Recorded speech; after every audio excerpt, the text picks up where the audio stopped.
O ChatGPT, dice. Estaba en el umbral de mi propia casa, pero la música que venía de adentro sonaba como si estuviera en un lugar ajeno.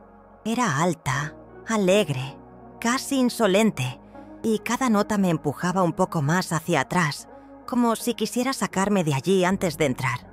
Desde la calle, las voces parecían un coro de gente que se conoce bien, y yo, por alguna razón, no estaba en esa lista. En la mesa podía ver copas llenas, botellas abiertas, manos que brindaban, rostros iluminados por la risa. Y en la habitación del fondo, apenas visible por la rendija de la puerta, un cuerpo que se movía con dificultad, una respiración pesada, como un hilo que amenaza con romperse. Hacía años que aprendí a no llegar sin avisar. No porque no fuera mi casa, sino porque no quería incomodar. Alguien me dijo una vez, con esa falsa dulzura que duele más que un grito: «Avísanos, así nos organizamos». Yo entendí. No hacía falta que me dijeran más, pero esa tarde, no sé bien por qué, algo me empujó a hacerlo. Quizás fue un presentimiento, o ese silencio que me acompaña desde hace tiempo y que, a veces, se vuelve demasiado pesado. No imaginaba que ese gesto tan pequeño, tan fuera de costumbre, iba a romper todo lo que todavía me sostenía. El hogar que alguna vez fue refugio olía a vino derramado, a carne asada y a promesas rotas. Ese olor se mezclaba con otro, más tenue, más triste, el de una habitación cerrada demasiado tiempo, el de un cuerpo que espera ayuda y no la recibe. Y ahí, de pie en la puerta, entendí que ya no estaba llegando a casa. Estaba entrando en un lugar donde mi nombre se había borrado hace mucho. Empujé la puerta con cuidado, como si el aire del salón pudiera romperse con un gesto brusco. Y mi nombre, ese nombre que una vez llenó cumpleaños y tareas de escuela, no encontró ningún oído que se girara. El picaporte todavía estaba tibio por la última mano que lo había tocado.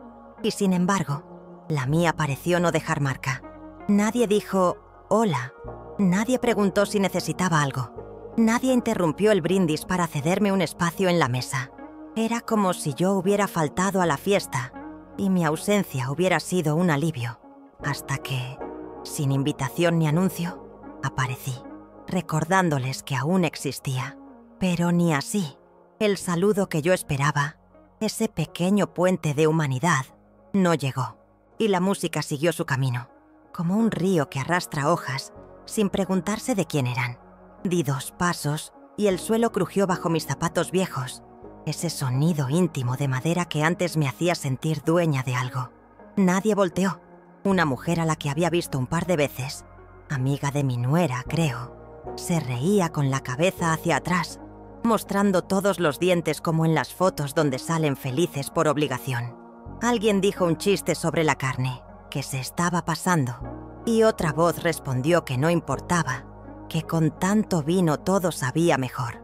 Yo pensé en el gusto del vino, en cómo se pega al paladar y deja una sombra morada en la lengua, y quise preguntarme si esa sombra también manchaba la conciencia. No lo hice, solo me quedé ahí, esperando ese «buenas tardes» que nunca llegó, como quien espera un bus que hace años dejó de pasar por esa ruta. Cerré la puerta detrás de mí despacio, por respeto a la casa, por reflejo de tantos años cuidando de no hacer ruido, y ese clic pequeño, ese suspiro de cerradura, fue el único sonido que me respondió. Nunca había tenido un silencio tan claro como ese, un silencio que decía «no te esperábamos» y al mismo tiempo «tampoco te necesitábamos». El saludo no llegó, y con su ausencia llegaron otros recuerdos que tampoco habían sido atendidos. Vi a mi nuera de espaldas, el cabello recogido a la apurada, una copa en la mano, un gesto que hace tiempo se le volvió costumbre, el de andar siempre con algo entre los dedos para no tener que detenerse a mirar a nadie a los ojos. Yo la quise saludar por su nombre, pero se me enredó la voz y en lugar de su nombre me salió un hilo de aire. Ella no se giró. En la esquina, cerca de la ventana, estaba la mesa coronada por un mantel claro, el de las ocasiones importantes, y encima platos hondos esperando sopa que nunca se haría, servilletas dobladas como flores cansadas, cubiertos alineados con esa precisión que no busca belleza, solo apariencia. Me acerqué un poco, no demasiado, por pudor, por no invadir, y vi que habían puesto un plato más, un plato vacío, con un tenedor ligero encima. No tenía nombre, no tenía dueño, era solo un adorno para la vista. Me pregunté si ese plato había sido pensado para mí y luego retirado del corazón de la anfitriona antes de que yo llegara. El saludo que no llegó pareció meterse en ese plato como un pozo. Pensé en decir «buenas noches». Tenía la frase ahí, preparada, con su ropa limpia y su peinado de domingo, pero no quise rogarle atención a nadie. He pasado la vida entera pidiendo permiso para existir, para poner un vaso en la mesa, para cambiar una sábana, para preguntar si alguien tenía hambre. He vivido entrando a puntillas en las habitaciones, como si mis pasos fueran demasiado pesados para las casas que yo misma barrí. Aquella noche me di cuenta de que había aprendido a no interrumpir ni con mi propia presencia. Yo esperaba un saludo, y lo que recibí fue el argumento más claro de todos. Ni siquiera hacía falta avisar que había llegado, porque en ese mundo mío, reducido a la esquina de una sala, yo era un mueble más. Y los muebles no saludan. A la derecha, sobre una bandeja de metal, vi cubitos de hielo derritiéndose. El agua corría suave, formaba pequeños lagos en la madera, y nadie se preocupaba por ese desborde mínimo que iba dejando un borde oscuro bajo el vaso. Me quedé mirando ese hilo de agua y lo sentí dentro de mí, como un derrame mudo que me iba quitando algo. Un saludo es una toalla extendida a tiempo. Cuando no llega, todo se moja, todo queda frío. Una mujer dijo algo sobre la playlist del teléfono, que si podían pasar a la canción siguiente. Y alguien más, con un gesto de dueño, extendió el brazo por encima de la mesa, tocó la pantalla y subió el volumen. En ese simple movimiento estaba escondida una sentencia. Aquí manda el ruido. Me arriesgué a otro paso, esta vez hacia el pasillo. De reojo alcancé a ver la puerta entreabierta del cuarto de mi hijo. El aire que salía de ahí era distinto, más denso, un aire que pedía cuidado, que te hace cambiar el modo de respirar para no gastarlo todo. No quiero adelantarme al dolor, me dije. No quiero convertir el miedo en verdad antes de tiempo, pero el cuerpo sabe, y lo que yo supe, sin que nadie me lo dijera, fue que los brindis no se mezclan con ese tipo de silencio. Ese silencio lo aprendí en los hospitales, en las madrugadas en las que uno se queda esperando que un doctor asome la cabeza con una noticia que sea, por favor, cualquiera menos la que uno teme. Ese silencio no era un invitado de la fiesta. Ese silencio era mi hijo. Todavía en el salón, alcancé la mirada de un joven que no conocía, tal vez vecino, tal vez hermano de alguien, que me vio como se mira una sombra pasar por la pared, con curiosidad y despreocupación. No dijo nada. Fue hasta el descorche que había en la mesa. Buscó una botella menos vacía y sirvió sin medir. Yo pensé en la mañana siguiente de esos vasos, en los dolores de cabeza que siempre encuentran excusa, y me pregunté quién les cuidaría el dolor si llegaba. A mí, cuando el dolor se quedaba, nunca me ofrecieron agua ni sombra. Me daban silencio y, con el tiempo, aprendí a bebérmelo sin hacer muecas. Quise llamar a mi hijo por su nombre, desde la puerta del salón, para que mi voz llegara como una cuerda y se anudara a su oído. Pero me dio vergüenza gritar en medio de la música. Me dio vergüenza todo. Me dio vergüenza estar ahí, en mi propia casa, sin saber dónde poner las manos. Las junté delante del pecho como quien reza y esperé. 1 segundo, 2, 1 minuto. Nadie se acercó a decir, «Pase, siéntese». Nadie movió una silla. Nadie hizo ese gesto pequeño de humanidad que consiste en abrir un camino para la que viene de afuera con los años puestos encima. La puerta del cuarto respiró una bocanada más, pesada, y yo sentí el borde de la alfombra del pasillo rozarme la punta del zapato, como si fuese un límite dibujado para recordarme mi lugar. Acá la risa, allá lo que no queremos ver. Recordé, sin querer, una tarde de hace muchos años, cuando mi hijo era pequeño y venía corriendo a mi encuentro, Apenas yo cruzaba el portón. «¡Mamá!», gritaba. Y ese grito era el único saludo que yo necesitaba para comprender que la vida valía el cansancio. Él me miraba con los ojos llenos de historias de patio, tierra bajo las uñas, la camiseta manchada de jugo. Me abrazaba con la prisa de quien teme que le quiten el turno, y entre ese abrazo y el olor a sol que traía pegado, yo sabía que existía. Nadie me podía convencer de lo contrario. Volví al presente, a la sala llena de copas, y ese recuerdo me golpeó con un filo que no esperaba. El niño que corría hacia mí se había quedado en alguna esquina del tiempo, y el hombre que estaba en el cuarto apenas podía con su propio aire. El saludo no llegó, y la ausencia me enseñó algo que no supe leer a tiempo. Cuando una casa se acostumbra a tu silencio, aprender a hablar de nuevo es romper un pacto. Lo pensé sin rencor. Lo pensé con esa calma que te cae encima cuando ya no te queda fuerza para la escena. Si hubiera llegado un hola, aunque fuese tímido, quizás yo habría tenido donde apoyar el corazón un minuto. Pero no llegó. Y en esa omisión se me hizo más claro que nunca que lo que yo estaba pidiendo no era un gesto protocolario, sino un reconocimiento sencillo. Estás aquí, te veo, tu presencia tiene peso. Miré mis manos. Se veían gastadas, con esas pequeñas grietas que deja el agua fría del fregadero y los inviernos largos. Pensé en cuántas veces esas manos habían servido los platos, habían cambiado lámparas, habían cosido un dobladillo en la madrugada para que al día siguiente alguien saliera bien presentado. Nadie las había saludado tampoco. Las manos también merecen un gracias de vez en cuando, un descansa, un déjalo, yo lo hago. Me di cuenta de que yo estaba esperando ese saludo desde hace años. No solo en la puerta, no solo esa noche. Lo esperaba en cada cumpleaños en que me sentaron lejos de la torta. Lo esperaba en cada decisión tomada sin preguntarme. Lo esperaba en cada vez que me decían, avisa antes, así nos organizamos. Como quien pide permiso para existir. Una risa estalló más fuerte que las otras, y la música le siguió el paso con un golpe de batería que me hizo palpitar las sienes. Fue una risa con filo, de esas que cortan una conversación aunque no quieras, y pensé que, a veces, una risa también puede ser un portazo. El saludo no llegó, me repetí casi como un rezo torcido. El saludo no llegó, lo dije en silencio, para no incomodar, para no arruinarles el momento. Aprendí a no arruinarle el momento a nadie, incluso cuando el mío ya estaba arruinado desde hacía tiempo. Respiré por la nariz, lenta, y supe que, si quería sostenerme, debía agarrarme de algo. Levanté la vista hacia el pasillo otra vez. Allí estaba la semipenumbra. Allí estaba el aire distinto.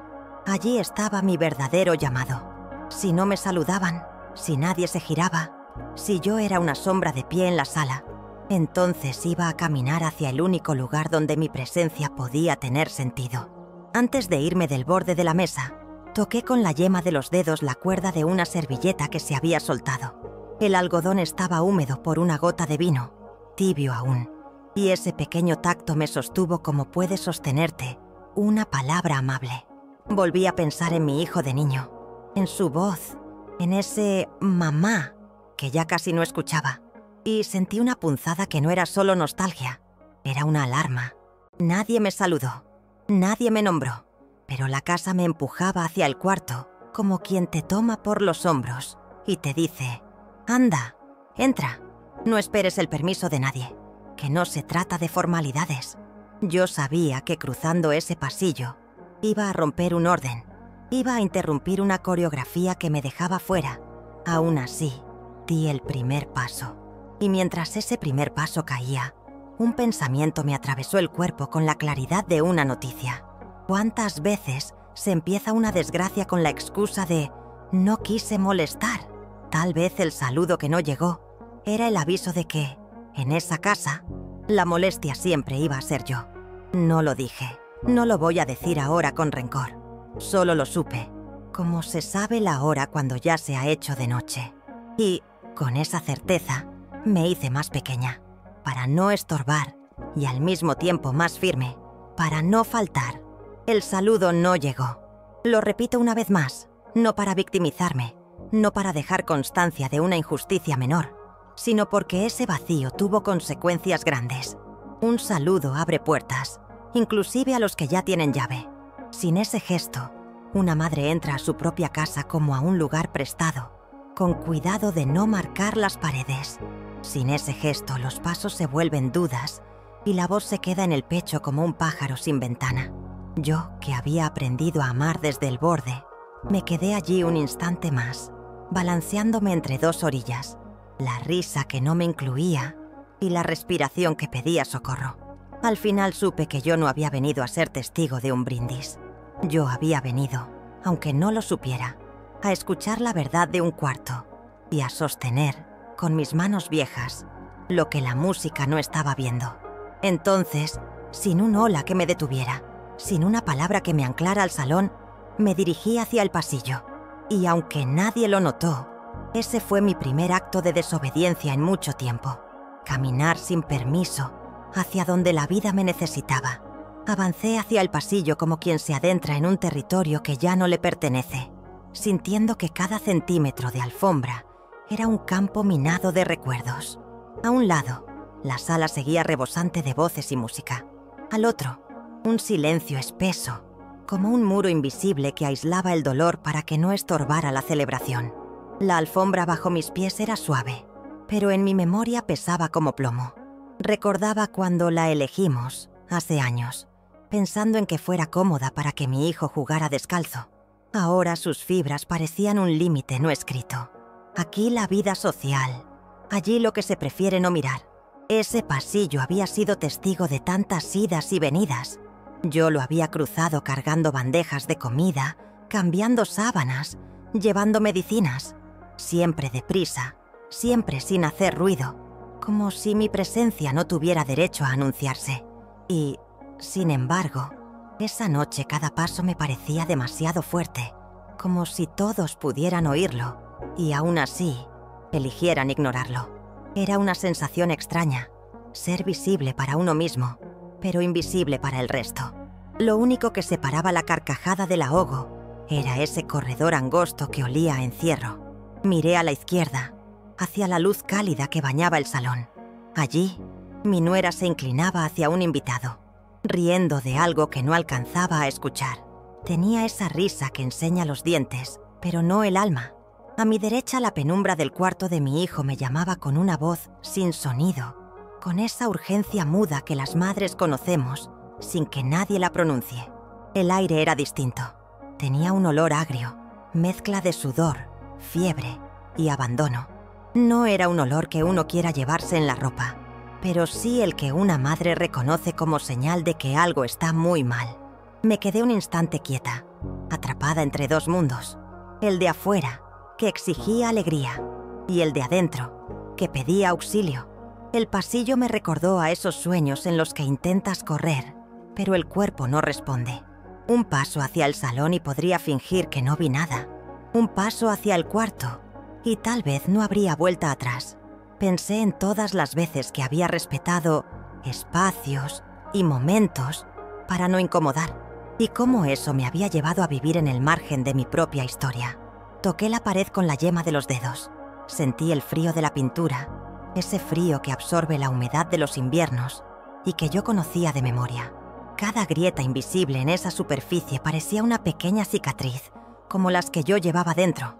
A mi espalda, la música cambió de ritmo. Adelante, el silencio seguía igual.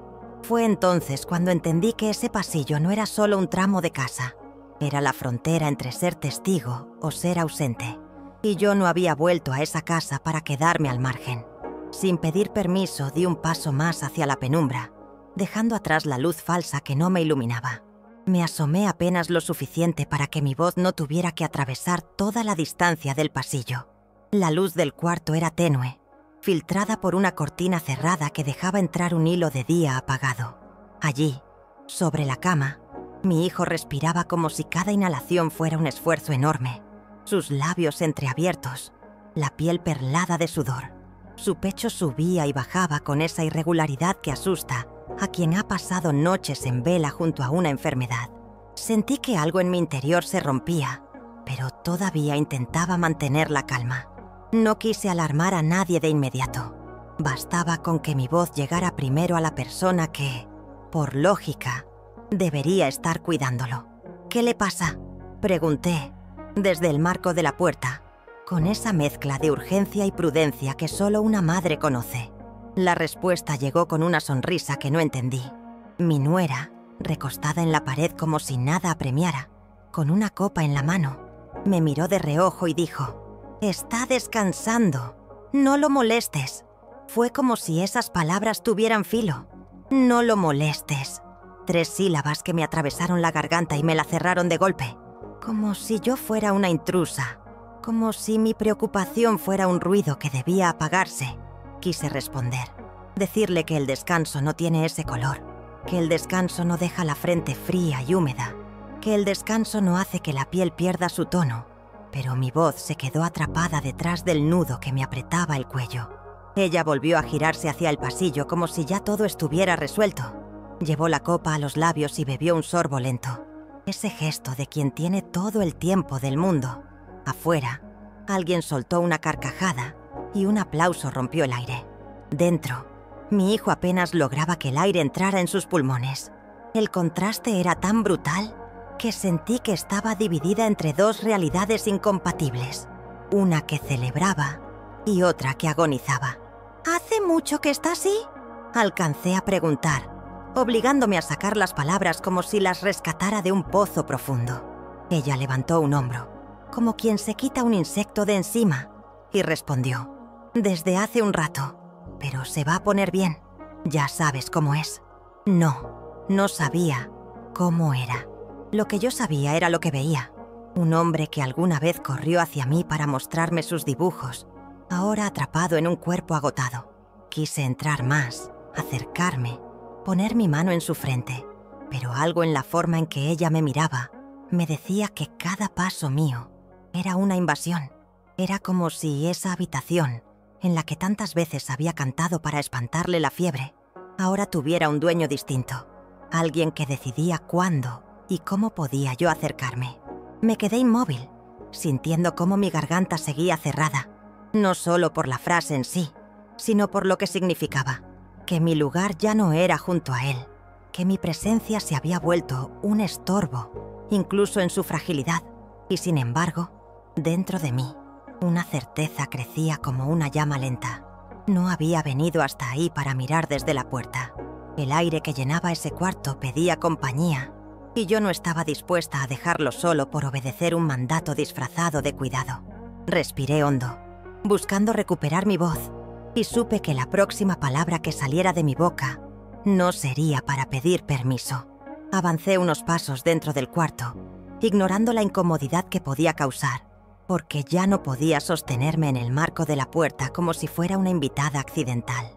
Mi hijo estaba tendido sobre la cama, con los ojos cerrados y las cejas fruncidas como si un dolor constante lo mantuviera alerta, incluso en medio de su debilidad.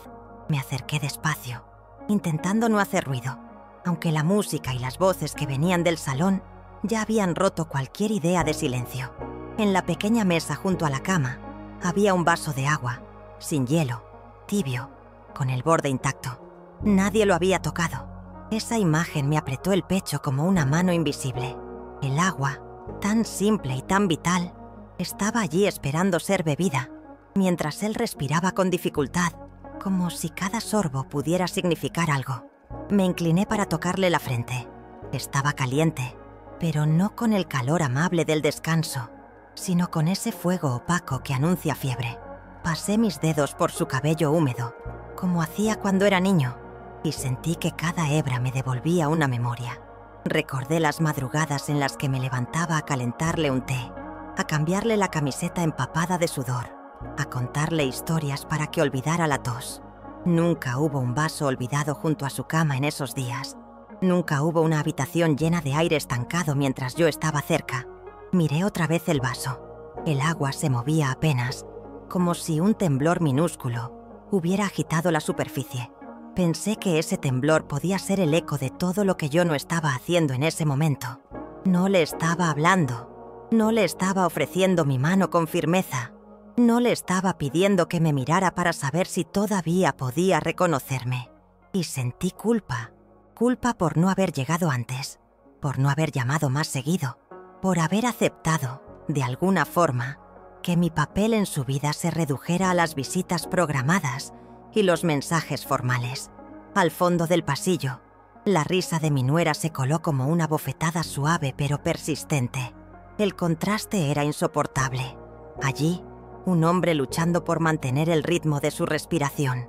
Allá, copas chocando y música que subía y bajaba como una marea alegre. Me pregunté cómo podía ella beber con tanta calma sabiendo que a pocos metros la fiebre le robaba el aliento a su marido. No era que yo esperara dramatismos ni lágrimas forzadas, pero había un abismo entre el cuidado real y la indiferencia elegante. Me senté en la orilla de la cama, sin importarme si alguien entraba y me veía allí.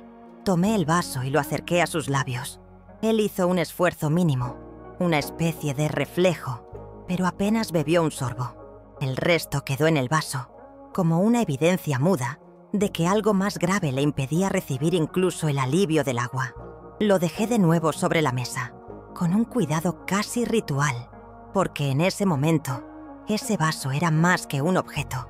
Era la prueba de que había estado solo, de que nadie había notado su sed. Mientras lo miraba, sentí que la culpa no era solo mía, era compartida por todos los que habían elegido no ver, no interrumpir su comodidad para atender un llamado que no se grita. Pero en mi caso, esa culpa dolía distinto, porque yo era su madre, y el silencio que había aceptado hasta entonces, ahora se convertía en un peso que me hundía. Volví a poner mi mano sobre la suya, fría y sin fuerza, y entendí que ese contacto mínimo era lo único que podía sostenernos a ambos en ese instante. Afuera podían seguir brindando, pero aquí, en esta habitación cerrada, había un pacto antiguo que no necesitaba testigos. Yo no iba a dejarlo solo, aunque me costara romper todas las reglas invisibles que me habían impuesto. Mientras sostenía su mano, una corriente de recuerdos me atravesó con una fuerza casi física. No era la primera vez que sentía que estaba lejos de él, incluso estando tan cerca. Recordé el día exacto en que esa distancia comenzó a crecer, silenciosa, sin que ninguno de los dos lo dijera en voz alta. Él tendría unos 16 años, tal vez 17, y yo insistía en prepararle el desayuno antes de que saliera para la escuela. Me miró con esa mezcla de ternura y firmeza que los hijos usan cuando quieren marcar un límite, y dijo: «No te preocupes, mamá, yo puedo solo». No era una frase dura, pero tuvo el peso de una puerta que se cierra suavemente, sin golpe, pero que igual se para. En ese momento sonreí y le respondí que estaba bien, que entendía. No quería que me sintiera encima, que pensara que yo no confiaba en él, pero por dentro algo se encogió. Desde entonces, empecé a retirarme un poco, a dejarle su espacio, a aceptar que quizá mi forma de cuidar ya no tenía lugar en su vida diaria. Lo que no imaginé fue que ese pequeño paso atrás se convertiría con los años en una distancia tan grande que ni siquiera las urgencias la acortarían. Mientras lo miraba ahora, con el sudor pegado a la frente y la respiración irregular, entendí que esa frase había sido una semilla de independencia, sí, pero también de soledad.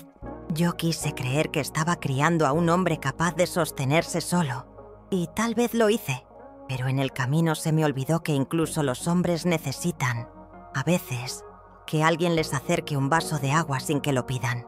El cuarto olía a fiebre y a abandono. Ese olor me llevó de nuevo a otra época, cuando él era pequeño y yo me quedaba despierta junto a su cama, escuchando cada cambio en su respiración, lista para levantarme si un suspiro sonaba distinto. No había música en la otra habitación, ni copas chocando. Solo había yo, con mi oído atento, y él, confiado en que no estaba solo.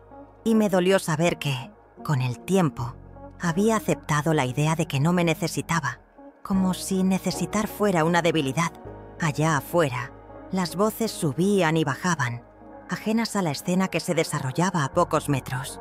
La risa de mi nuera resonaba de nuevo, ligera, como si nada pudiera perturbarla. Pensé en cómo había aprendido a moverme en esa casa como una sombra, a no interrumpir, a no aparecer sin ser llamada. Y ahí estaba la herida. No era nueva. No había empezado esa noche. Llevaba años formándose, creciendo en silencio, alimentada por cada vez que acepté quedarme al margen. Pasé el dorso de la mano por su frente, apartando el sudor, y pensé que, si pudiera retroceder en el tiempo, volvería a entrar en su cuarto sin tocar la puerta, como hacía cuando era niño, para preguntarle si tenía hambre o si quería que le leyera algo. Pero el tiempo no retrocede, y la única certeza que tenía ahora era que no iba a seguir alimentando esa distancia. Afuera podían seguir riendo, pero yo, aquí dentro, iba a ocupar el lugar que me correspondía, aunque tuviera que reclamarlo en silencio. A medida que el tiempo pasaba, el contraste entre el interior de esa habitación y el bullicio del salón se hacía más cruel. Cada carcajada que atravesaba las paredes era como una confirmación de que allí, donde estaban reunidos, no había urgencia, no había preocupación, no había espacio para el silencio que estaba cuidando a mi hijo. La música se filtraba de manera irregular, a veces más fuerte, a veces amortiguada, como si alguien cambiara de canción o subiera el volumen sin pensar en lo que había detrás de esas paredes. No importaba. Para ellos, lo único que existía era esa fiesta que parecía un mundo aparte. Yo me quedé quieta, observando cómo su pecho se levantaba y bajaba con esfuerzo. Quise llamarlos, decirles que vinieran, que lo vieran, que quizás la situación merecía algo más que un «está descansando», pero algo dentro de mí me detuvo.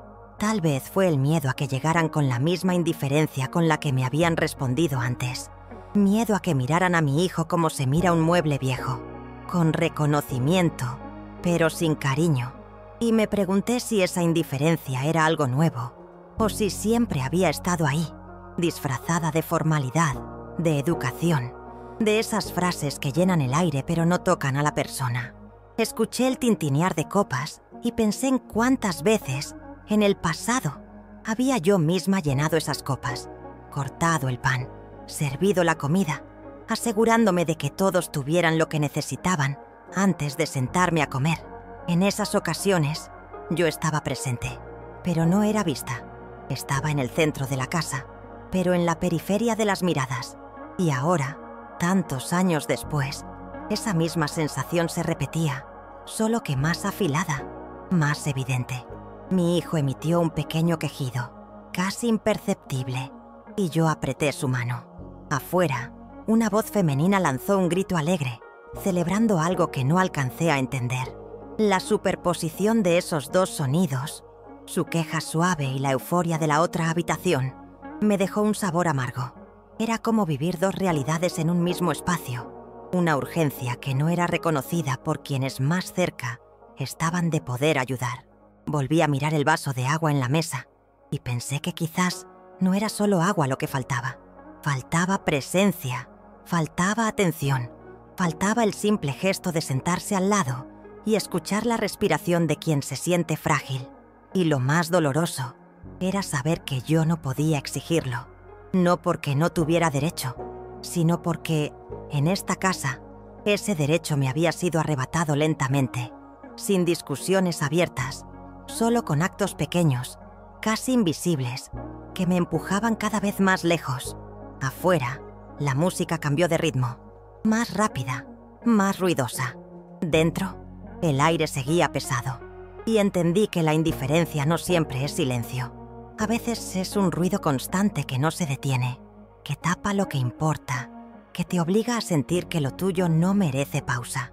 Y mientras ellos reían, yo decidí quedarme aquí, en este cuarto, escuchando el verdadero sonido que necesitaba atención, la lucha de mi hijo por cada aliento. Junto a la cama, casi pegada a la mesa donde reposaba el vaso de agua tibia, había una silla vacía. Era una silla sencilla, de madera clara, con el respaldo gastado en la parte donde las manos suelen apoyarse al levantarse. La reconocí enseguida. Había sido parte del juego de comedor que compramos cuando mi hijo y su esposa se mudaron a esta casa. Recuerdo que la elegimos juntos, pensando en que fuera cómoda para recibir visitas largas. Pero esa noche, esa silla no había recibido a nadie. Estaba allí como un testigo mudo, esperando un cuerpo que nunca se sentó. La miré y sentí que representaba más de lo que parecía. Era el lugar donde debería haber estado alguien acompañando a mi hijo, asegurándose de que no pasara un segundo sin atención. Pero estaba vacía, igual que muchos espacios de su vida en los que él había tenido que arreglárselas solo. Esa ausencia física se convirtió en una ausencia emocional que me golpeó de lleno. Me pregunté cuántas veces, en silencio, él habría sentido esa misma soledad sin decirlo. Pasé mi mano por el respaldo y sentí el polvo fino que se acumula cuando algo no se usa. No era tanto, pero lo suficiente como para entender que nadie había pasado mucho tiempo ahí en días recientes. Me pregunté si la habrían colocado con la intención de usarla, pero luego, entre la música y las copas, se habrían olvidado. O peor aún, si la habían dejado allí solo por costumbre, como un elemento más del cuarto, sin pensar que alguien debía ocuparla. Me senté. El crujido suave de la madera me recordó lo frágil que puede ser una estructura si nadie la cuida. Desde allí, a la altura de su rostro, pude ver mejor sus rasgos tensos, el movimiento leve de sus labios como si quisiera decir algo, pero no tuviera fuerza. Le acaricié la mejilla y él abrió los ojos apenas, lo suficiente para que una chispa de reconocimiento brillara por un instante. Fue rápido, pero me sostuvo el alma. Afuera, la música seguía, y pensé que quizá nadie se daría cuenta de que yo me había sentado aquí. No importaba. Esa silla ya no estaba vacía, y mientras yo estuviera en ella, no lo estaría más. Sentí que era una forma silenciosa de reclamar un espacio que me pertenecía, no por imposición, sino por vínculo, por historia, por amor. Y aunque nadie viniera a reemplazarme cuando me levantara, al menos esa noche mi hijo no estaría acompañado solo por el vacío. Acaricié su mano por un momento más, intentando transmitirle, sin palabras, que yo estaba allí, que no pensaba moverme. El calor que sentía en su piel no era el de un descanso reparador, era el calor de una lucha que se libraba en silencio. Decidí que ya no podía seguir evitando a mi nuera, que tenía que enfrentarla aunque fuera por encima del ruido de la música y de su sonrisa siempre ocupada. Pronuncié su nombre con un tono firme, tratando de que mi voz se abriera paso entre las notas y las risas. Al principio creí que no me había oído, así que lo repetí, un poco más alto. Ella giró la cabeza apenas, como quien escucha algo lejano que no le incumbe. Fue un gesto mínimo, pero suficiente para entender que no era el volumen lo que bloqueaba el mensaje, sino el interés. Su atención estaba anclada a las conversaciones del salón, a la copa que sostenía con elegancia, a cualquier cosa que no fuera este cuarto. La sensación fue como hablarle a una pared. No importa cuántas veces repitas las palabras, nunca habrá eco. Respiré hondo para no dejar que la rabia se mezclara con la urgencia. Recordé todas las veces que, en el pasado, había dejado un comentario en el aire sin recibir respuesta, como si mis frases se disolvieran antes de llegar a destino. Esa costumbre de ignorar se había vuelto una barrera más alta que cualquier puerta cerrada. Me incliné hacia mi hijo, susurrándole que estaba allí, que no se preocupara, aunque no supiera si me escuchaba realmente. Su respiración parecía aferrarse a cada segundo, como si fueran piezas que no podía dejar caer. Afuera, una carcajada rompió la secuencia de mi voz, y me invadió la certeza de que a nadie más le importaba lo que estaba ocurriendo aquí dentro. Fue entonces cuando decidí que ya no iba a insistir con ella. Si no podía ganarme su oído, me quedaría con lo que sí podía: la cercanía de mi hijo, el calor de su mano, la vigilancia de sus gestos más pequeños. No necesitaba su permiso ni su aprobación para ocupar este espacio. A veces, el último intento de hablar no es para que te escuchen, sino para confirmar que hiciste lo que estaba en tus manos, incluso cuando la respuesta fue el silencio. En medio de aquel aire pesado, sentí que ya no podía permitir que la música y las voces siguieran invadiendo este cuarto como un recordatorio constante de la indiferencia que había al otro lado del pasillo. Con cuidado, solté la mano de mi hijo y miré alrededor, buscando una forma de traerle un poco de calma. Entonces vi el teléfono sobre la cama. a medio camino entre su cuerpo y la almohada. No era suyo. El protector y el brillo de la pantalla delataban que pertenecía a ella. Lo tomé sin pensarlo demasiado. La pantalla estaba encendida, mostrando la lista de canciones que seguían reproduciéndose. Deslicé el dedo y, sin detenerme a leer nada más, presioné el botón de pausa. La música se detuvo de golpe, como si hubiera caído un telón. Durante un instante el silencio pareció ocupar cada rincón, incluso los que estaban fuera de estas paredes. Mi hijo exhaló un suspiro largo, casi imperceptible, y su rostro, aunque pálido, pareció aflojarse apenas. Esperé escuchar pasos acercándose, alguna voz preguntando qué había pasado con la música, pero no llegó nada, ni una palabra, ni un reclamo. Allá afuera, el murmullo siguió, más bajo, pero igual de ajeno. Era como si nadie se hubiera dado cuenta, o, peor aún, como si no les importara. Me quedé mirando el teléfono unos segundos antes de dejarlo en la mesa, junto al vaso de agua que seguía sin tocarse.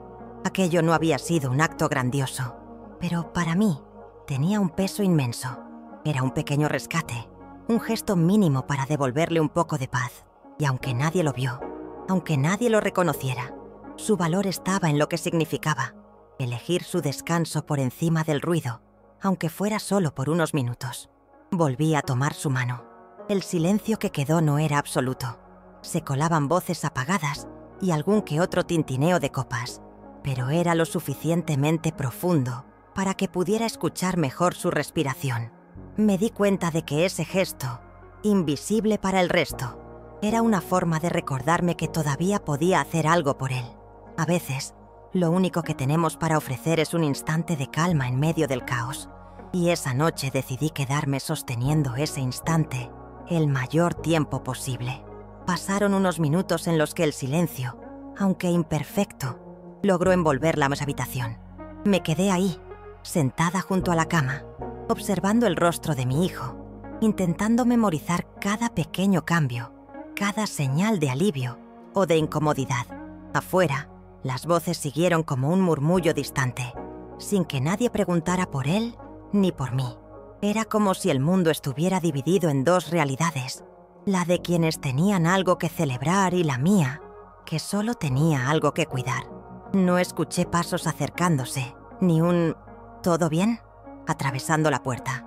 La música no volvió a sonar, y me pregunté si alguien, al darse cuenta de que había desaparecido, había decidido no ponerla de nuevo para no interrumpir la conversación. O tal vez, simplemente, a nadie le importaba demasiado el motivo por el que se había apagado. Era una indiferencia tan grande que incluso el gesto de detener la música pasó desapercibido. Me levanté para ajustar la manta que lo cubría. Estaba mal colocada, dejando sus pies al descubierto. Se los arropé con cuidado, como hacía cuando era niño, y temía que el frío nocturno le provocara fiebre. Ese simple movimiento me trajo un recuerdo nítido. Una noche de invierno, él con apenas 7 años, que se había quedado dormido en el sofá. Lo cargué hasta su cama y, al arroparlo, me agradeció medio dormido. Esa palabra, gracias, pronunciada con voz somnolienta, había sido suficiente para dar sentido a todo mi cansancio de aquel día. Hoy, en cambio, ni él podía hablar, ni yo podía recibir un gesto de gratitud de quienes tenían la responsabilidad de velar por él en mi ausencia. Me quedé unos segundos de pie, mirando la puerta abierta hacia el pasillo. El eco de las conversaciones lejanas parecía ir apagándose. No porque la preocupación se hubiera instalado, sino porque la noche estaba llegando a su fin para ellos. Imaginé que, en algún momento, empezarían a despedirse, a recoger las botellas, a comentar lo bien que lo habían pasado, y supe que no habría brindis final, que no habría palabras para cerrar esa reunión. La fiesta simplemente se disolvería, como se disuelven las cosas que no tienen un verdadero motivo para existir. Regresé a la silla y tomé nuevamente su mano. Sentí que, aunque la fiesta hubiera perdido fuerza, yo seguía aquí, cumpliendo una presencia que no necesitaba testigos ni celebraciones. A veces, el final de una fiesta no se anuncia con un brindis, se anuncia con el silencio de quienes no se despiden, con la ausencia de quienes no se acercan a mirar lo que realmente importa. y en ese momento comprendí que para ellos la noche había terminado, pero para mí el cuidado apenas empezaba. Cuando su respiración empezó a estabilizarse un poco, me levanté despacio. No quería hacer ruido, pero tampoco quería quedarme más tiempo del necesario para entender lo que esa noche me había revelado. Lo miré una última vez, guardando en mi memoria el perfil de su rostro, la manera en que la fiebre lo había suavizado y al mismo tiempo endurecido contra todo lo que no fuera imprescindible. Le acaricié la frente y me incliné para susurrarle que lo quería, aunque no estuviera seguro de haberme oído. Caminé hacia la puerta, sintiendo cómo cada paso me alejaba de algo más grande que esa habitación. Me alejaba de la ilusión de pertenecer a esa casa. En el pasillo, el aire era distinto, tibio y cargado del olor a comida y vino que se había filtrado desde el salón. Al fondo, algunas voces todavía conversaban, pero sin el brillo que habían tenido antes. No me detuve. Pasé frente a ellos sin esperar que alguien se girara para saludarme. Ya no quedaban copas alzadas, ni música, ni ese bullicio que, unas horas antes, había querido empujarme fuera. Llegué a la entrada. La puerta estaba cerrada, pero no con llave. Giré el picaporte con suavidad, como si aún necesitara pedir permiso para salir, y la abrí lo suficiente para que el aire fresco de la noche me golpeara en la cara. No dije adiós. No pedí explicaciones. Ya no me importaban las razones. Entendí que ninguna de ellas iba a devolverme el lugar que había perdido hacía mucho tiempo. En el bolsillo de mi abrigo llevaba la copia de la llave que me habían dado cuando aún pensaban que yo era parte esencial de este hogar. La saqué, la observé bajo la luz tenue que venía de la calle y sentí que ya no pesaba como un derecho, sino como una carga. Crucé el umbral. Dejé la llave dentro de un sobre y la deslicé en el buzón. No fue un gesto impulsivo. Fue la conclusión de algo que había venido madurando en silencio durante años. Me quedé un instante en la vereda, mirando la fachada que alguna vez había sentido como mía. Las ventanas dejaban escapar retazos de conversación y alguna que otra risa atrasada. Pero para mí, esa casa ya estaba lejos. Incluso estando frente a ella, me di la vuelta y caminé, escuchando solo el sonido de mis propios pasos. Esa noche entendí que a veces no es necesario cerrar una puerta con llave para que quede definitivamente cerrada. También supe que, al dejar esa llave atrás, no estaba perdiendo un hogar, sino liberándome de un lugar que me había reducido a una presencia incómoda. Última frase. No volví a cerrar una puerta, pero tampoco la volví a abrir.